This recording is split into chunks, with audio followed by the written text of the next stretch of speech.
사울의 아들 이스보셋은 아브넬이 헤브론에서 죽었다함을 듣고 손에 맥이 풀렸고 온 이스라엘이 놀라니라.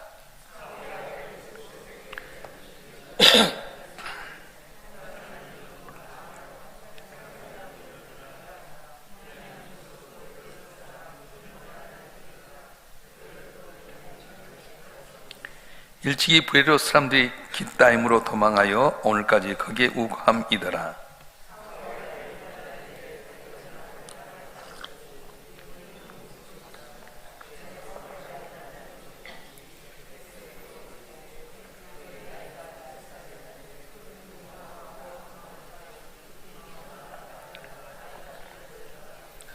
부엘 사람 리몬의 아들 레갑과 바나가 길을 떠나 볕이 쬐을 때 즈음에 이스보셋의 집에 이르니 마침 그가 침상에서 낮잠을 자는지라.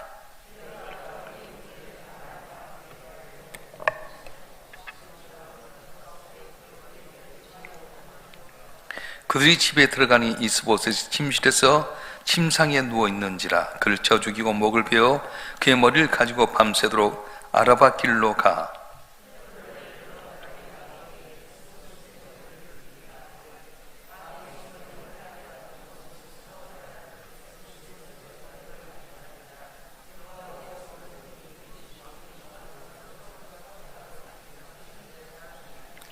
다윗이 브레스 사람 리몬의 아들 레갑과 그의 형제 바나에게 대답하여 그들에게 이르되 내 생명을 여러 환난 가운데 건신 여호와께서 살아계심을 두고 맹세하노니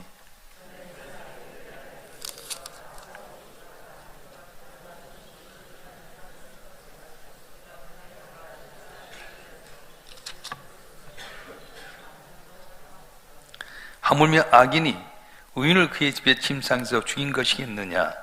그런즉 내가 악인의 피 흘린 죄를 너에게 갚아서 너를 이 땅에서 없이 하지 아니하겠느냐 하고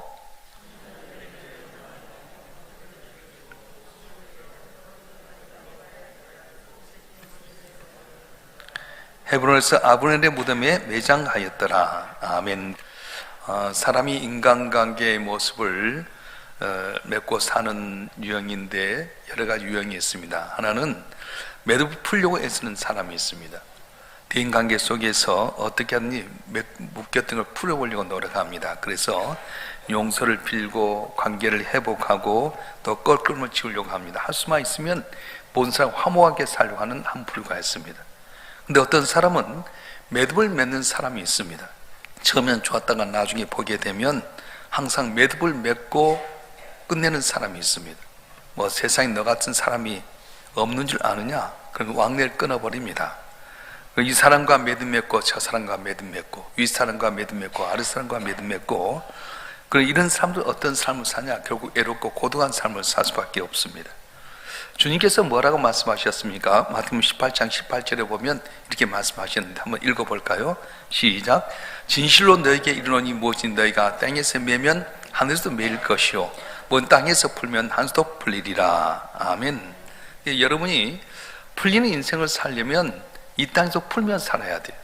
여러분 이 땅에서 풀면 하늘에 풀리지만 이 땅에 매며 살면 하늘에서도 매인다고 말씀하셨습니다. 심지어 한이 맺혔다. 내 눈에 흙이 들어가기 전에 절대로 너를 용서할 수 없다. 그런 사람이 있습니다. 근데 이런 분이 진짜 불쌍한 사람입니다. 땅에서 그렇게 매고 사는데 무슨 일이 풀리지겠습니까? 그래서 오늘 본문의 말씀에 보게 되면은 다윗이 정적들이 죽었을 때 어떻게 대처하느냐를 보면은 깨달음을 주겠다는데요. 먼저는 사울이 죽었을 때의 모습을 볼 수 있습니다. 평생 다윗을 괴롭혔던 사울이 그 아들과 길보아 전투에서 죽게 됩니다. 다윗에게 있어서는 자기 인생의 길을 막 가로막힌 온수였습니다. 그런데 사울이 왕이 죽었을 때 다윗은 어떻게 반응하느냐? 사무엘하 1장 11절 12절 말씀 한번 읽어보겠습니다. 사무엘하 1장 11절 12절 시작. 이에 다시 자기 옷을 잡아 찢으며 함께 있는 모든 사람도 그리하고 사울과 그의 아들 요나단과 여호와의 백성과 이스라엘 족속의 칼에 죽음으로 말미암아 저녁 때까지 슬퍼하며 울며 금식하니라. 아멘. 다윗이 자기 옷을 잡아 찢으며 함께 있는 사람도 그리하고 자기를 그렇게 어렵게 만들고 죽이려 했던 사울왕이 죽었을 때에 다윗이 자기 옷을 찢고 슬퍼하며 애통했다는 거예요. 또 자기 온수편에 있던 아브넬 장군이 죽었을 때 어떻게 합니까? 아브넬은 사울 왕에 회하였습니다. 사울 왕이 죽고 나서 다윗에게 모든 것이 다 올 줄 알았는데 이 아브넬이 유다 지파만 놔두고 나머지 11지파를 가지고 이스봇을 왕을 세워서 나를 두동강이 만들었어요. 어떻게 보면 온수와 같지 않습니까? 그런데 사무엘서 3장 31절 32절에 보게 되면 아브넬이 죽었을 때 다윗의 반응이 나오게 됩니다. 한번 읽어볼까요? 사무엘서 3장 31절 32절 시작. 다윗이 요압과 및 자기와 함께 있는 모든 백성에게 이르되 너희는 옷을 찢고 굵은 패를 띠고 아브넬 앞에서 애도하라 하니라. 다윗 왕이 상의를 따라가 아브넬을 헤브론에 장사하고 아브넬 무덤에서 왕이 소리를 높여 울고 백성 다 우니라. 어떻게 보면 나라에 어려움 끼쳤던 사람이고 자기에게 길을 막히게 했던 사람인데 이 아브넬이 죽었을 때 그가 슬피 울며 옷을 찢고 배옷을 입고 이 상의를 따라 울었다는 거예요. 이렇게 했던 처신의 결과가 어떻습니까? 사무엘서 3장 37절에 보게 되면 이렇게 말씀하는데요. 이날에 온 백성과 온 이스라엘 네리의 아들 아브넬을 죽인 것이 왕이 한 짓이 아닌 줄 아니라. 다른 사람들 생각에는 다윗 왕이 아브넬을 죽인 줄 알았어요. 근데 요압이 죽였잖아요. 다윗이 이렇게 애통하고 모든 백성 울게끔 만들었더니 다윗 왕이 아브넬을 죽인 것이 아니구나, 그렇게 알게 됐다는 겁니다. 자, 북이스라엘 왕이었던 이스봇이 죽었을 때 어떻게 합니까? 이스봇은 사울 왕의 손자입니다. 그가 있으면 자기가 왕이 되어서 이렇게 정치하는데 장애가 될 수 있습니다. 그런데 이 이스봇이 죽었어요. 상황이 어쩌냐면 아브넬이 죽었다는 말을 듣고 맥이 풀려 있는 가운데 겁에 떨고 있었습니다. 그래서 북이스라엘의 군장이 있던 아브넬이 죽었다는 말을 듣고 레갑과 바나라고 하는 두 형제의 장군이 이스봇의 목을 잘라가지고 다윗에게 바치면 우리에게 상을 주겠지. 어차피 아브넬이 없는 이스라엘은 힘이 없다. 다윗에게 죽을 수밖에 없다. 그래서 햇볕이 쨍쨍 내리쬐는 날 이렇게 밀을 가지러 온 것이 했더니 이스봇이 잠을 자고 있었습니다. 배를 찔러서 죽이고 목을 잘라가지고 그래서 다윗에게 가져가게 됩니다. 자, 자기의 온수인, 어떻게 보면 자기의 정적일 수 있는 이스봇의 왕이 죽었으면은 쾌재를 불러야 되잖아요. 근데 어떻게 반응합니까? 사무엘서 4장 11절 12절에 한번 말씀 보겠습니다. 시작. 하물며 악인이 의인을 그의 집 침상에 의해서 죽인 것이겠느냐? 그런즉 내가 악인의 피 흘린 죄를 너에게 갚아서 너를 이 땅에서 없이 하지 아니하겠냐 하고 청년들에게 명령하며 곧 그들을 죽이고 수족을 베어 헤브론 목가에 매달고 이스봇의 머리를 가져다가 헤브론에서 아브넬의 무덤에 매장하였더라. 이 말씀을 우리가 한번 깊이 생각해 봤으면 좋겠어요. 그 당시 사람이 죽는 경우 다윗 편에서 많이 죽었겠고 이스봇의 쪽에서 많이 죽었을 겁니다. 그런데 왜 성경은 다윗의 정적의 죽음만을 기록하고 있을까? 다윗의 정적들이 죽었을 때 그 다윗의 태도를 이야기하고 있는데요. 성경은 다윗의 관용과 용서에 대해서 이야기하면서 무엇을 그렇게 교훈하려고 하는 것인가? 결국 다윗의 용서와 관용의 정신은 사람들의 지지를 얻고 하며 축복을 받게 하는 비결이라고 하는 사실을 말하려고 하는 건 아닌가? 그렇습니다. 내 온수, 내게 대적한 사람에게 내가 관용을 베풀고 사랑을 베풀면 그게 내게 축복의 벽이 될 수 있다는 거예요. 자, 예수님은 십자가에 못 박혀 돌아가실 때 가상 77가지 말씀을 하셨는데 맨 마지막에 하신 말씀은 무슨 말이냐면 아버지 저를 사하여 주옵소서 저희들이 하는 것을 알지 못함이다, 그렇게 말씀합니다. 그런데 자기를 조롱하고 침뱉고 뺨을 치고 채찍질하고 십자가에 못 박힌 그들을 용서해달라고 하셨는데 어떤 사본에는 아버지 그들 용서하여 주소서 이 말이 한마디만 한 것이 아니라 여러 번 되풀이 하셨다고 하는 겁니다. 무거운 십자가를 지고 칼보리 언덕에 올라갈 때도 아버지 저 대지를 용서하여 주시옵소서. 못을 박히기 위해서 십자가에 눕힐 때도 아버지 저 대지를 용서하여 주시옵소서. 굵은 못이 살과 뼈를 뚫고 나갈 때도 아버지 저들의 죄를 용서하여 주옵소서. 못 박은 십자가 형틀에 들어 올릴 때 살이 찢기고 다 고통이 있을 때 아버지 저들을 용서하여 주옵소서. 십자가 위에서 조롱하고 있는 그들을 향해서도 아버지 저를 용서하여 주옵소서. 우리 같으면 저주한 말이 나올 법한데도 불구하고 예수님은 용서해달라고 계속 기도하셨던 겁니다. 예수님의 교훈의 핵심이 뭐냐면 온수도 사랑하라 말씀하셨어요. 따라서 온수도 사랑하라. 말이 됩니까? 마태복음 5장 43절 44절을 보게 되면 한번 읽어보겠습니다. 마태복음 5장 43절 44절 시작. 또 내 이웃을 사랑하고 내 옷을 미워하라 했다는 것을 너희가 들었으나 나는 너희에게 이르노니 너희 온수를 사랑하며 너희를 박해한 자를 위하여 기도하라. 용서는 주님의 명령이고 우리 그리스도인의 의무입니다. 성도는 용서해 줘야 됩니다. 왜 남을 용서해야 됩니까? 내가 용서받았기 때문에. 하루는 베드로가 예수님께 말합니다. 주님, 우리에게 죄진 자를 몇 번 용서할까요? 7번 용서할까요? 그랬더니 지금 뭐라고 말씀하셨어요? 70번씩 7번 용서해라. 70번씩 7번 77에 490번 용서하라는 겁니다. 다시 말하면 무한히 용서하라는 거예요. 그러면서 마태복음 18장 21절에 한 비유를 말씀하는데 1만 달란트 빚진 자가 있었습니다. 자기 가족 다 팔고 자기 가족이 종들로 팔려갔음에도 불구하고 갚을 수 없는 빚진 자였습니다. 그런데 이 사람이 용서함을 받고 길을 나가는 가운데 자기의 100데나리온 빚을 갚진 사람, 100데나리온이면 100일간 일을 해서 번 돈 정도 됐는데 이 사람이 그 빚진 사람 멱살 잡고 당장 갚으라고 하는 것입니다. 그래서 100데나리온 빚진 자 친구들이 이 광경을 보고서 너무 어이없어서 그 주인에게 이걸 보고하게 됩니다. 우리 마태복음 18장 32절 33절 말씀 한번 읽어볼까요? 시작. 이에 주인이 그를 불러다가 말하되 악한 종아, 내가 빌기에 내가 내 빚을 전부 탕감하여 주었거늘 내가 너를 불쌍히 여긴 것 같이 너도 내 동료를 불쌍히 여기 마땅하지 아니하냐 하고. 그렇습니다. 우리는 주님에게 1만 달러 빚진 자입니다.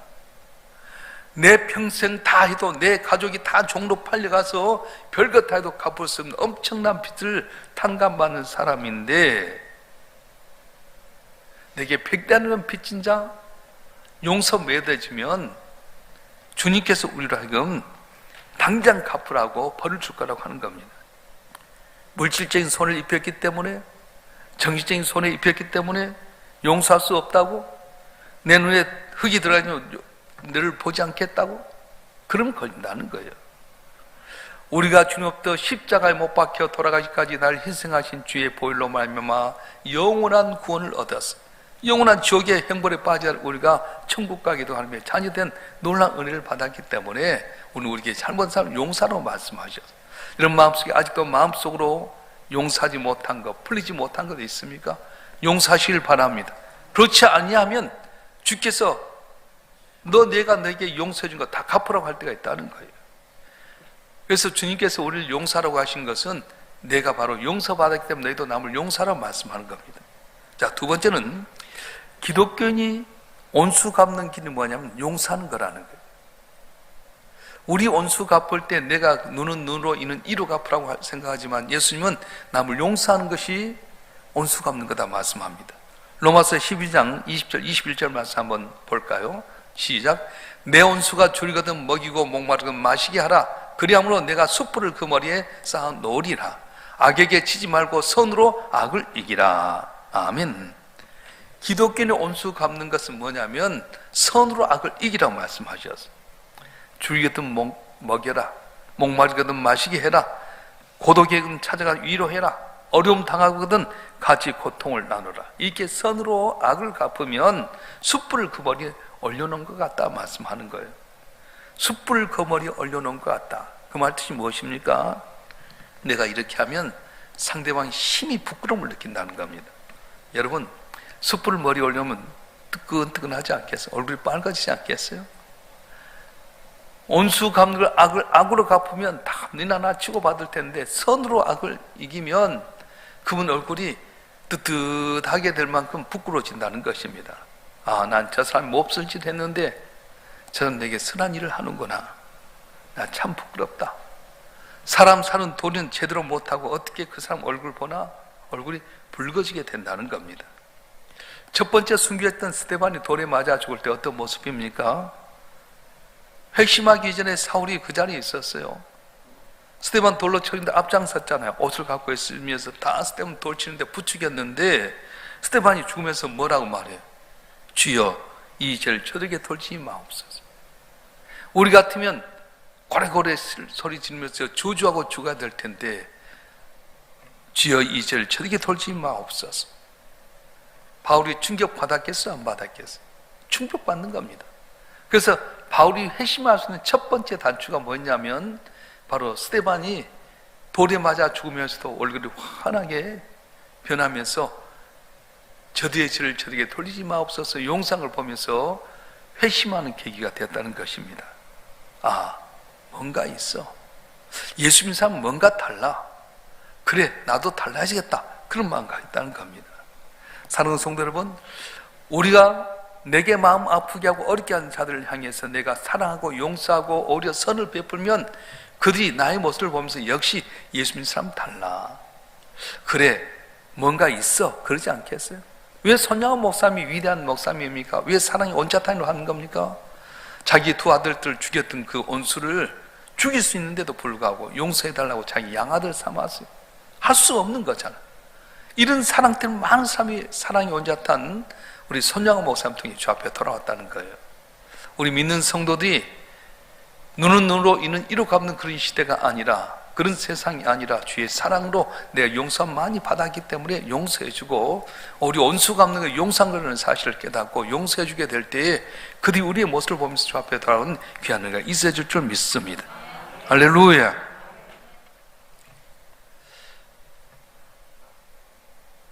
왜 우리가 온수 갚는 것을 친히 하지 말고 하나님께 맡겨야 됩니까?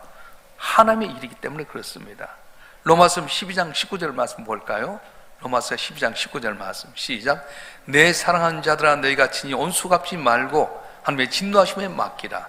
기록되었을 때 온수 갚는 것이 내게 있으니 내가 갚으리라고 주께서 말씀하시니라. 아멘. 어떤 경우든지 어떤 방법이든지 자기가 신이 온수 갚으려 하지 말라는 거예요. 마음속으로도 갚지 말아라. 말로도 갚지 말아라. 행동으로 갚지 말라는 것입니다. 네가 나한테 그럴 수 있어. 어디 한번 보자. 말로도 하지 말라는 거예요. 이를 뜩뜩 갈고 주먹 불끈 쥐고 그러지 말라는 겁니다. 왜냐? 하나님께서 근본적으로 우리에게 온수 갚는 권한을 주지 않았어요. 온수 갚는 누께님 하나님께 있다는 거예요. 그러니까 여러분들이 어느 단체에 들어갔든지 내가 온수 갚고자 하면 그 피를 내가 다 반드시 흘리게 됩니다. 그러니까 온수 갚는 하나님께 있는 줄 믿고 오히려 그를 용서하고 기도하면 그가 받으면은 그분 용서함 받는 거고 못 받으면 내가 그를 용서했던 거에 다 복했던 내게 돌아오게 되는 거예요. 그러니까 여러분이 남의 집 갔을 때 내 마음을 아프게 한 사람이 가서 축복을 많이 하세요. 그 사람 그 축복을 받을 수 있는 가능성이 있겠어요? 없겠어요? 못 받으면 내 것이 되거든. 여러분 목회자들이 또 교인들이 그 집에 가서 기도하지 않아요? 뭐라고 기도해요? 축복을 많이 기도하는 하나님 이 가정이 100배 복 받게 해주시옵소서. 풀림의 기적이 있게 해주시옵소서. 형통하게 해주시옵소서. 주의 영광 나타나게 하여 주시고 만사람들의 칭찬과 인정받는 복된 가정이 되게 해주시옵소서. 그걸 그분이 받으면 그 가정도 잘 되고 나도 좋고 못 받으면 누구에게 돌아온다? 내게 돌아온다는 거예요. 할렐루야. 자, 마귀는 남의 죄를 들춰서 항상 생각나게 하고 오난을 갚게 하고 복수하게 하지만은 성령이 어찌하자면은 용서해주고 덮어주고 있게 한다는 겁니다. 다시 관용으로 사울왕도 또한 아브넬도 또 이스보셋도 딱 죽었을 때 애통하면서 그들에게 관용을 베풀었더니 하나님께 다윗의 감에 복을 주신 거예요. 살다 보면 내 마음 아프게 하고요, 힘들게 하고 정말 억울한 일을 당할 때가 많습니다. 그때 여러분 어떻게 하시겠습니까? 친히 온수 갚는 것 하지 말고 하나님께 용서해 달라고 기도하세요. 아버지, 저들이 자기 죄를 알지 못합니다. 용서해 주시옵소서. 그렇게 하면 누구 길이 풀려지냐? 내 길이 풀려진다고 말씀합니다. 먹부림치고 애써도 길이 없는 분이 있습니까? 풀려지지 않는 분이 있습니까? 이제부터 여러분이 마음속에 맺혀 있는 게 있다면 여러분 그들을 마음으로부터 말로부터 행동부터 용서하고 풀어줌으로 말미암아 여러분 길이 열려지게 되고 저 앞에 존귀 쓰임받는 복된 삶이 되길 주님 축원합니다. 축원합니다.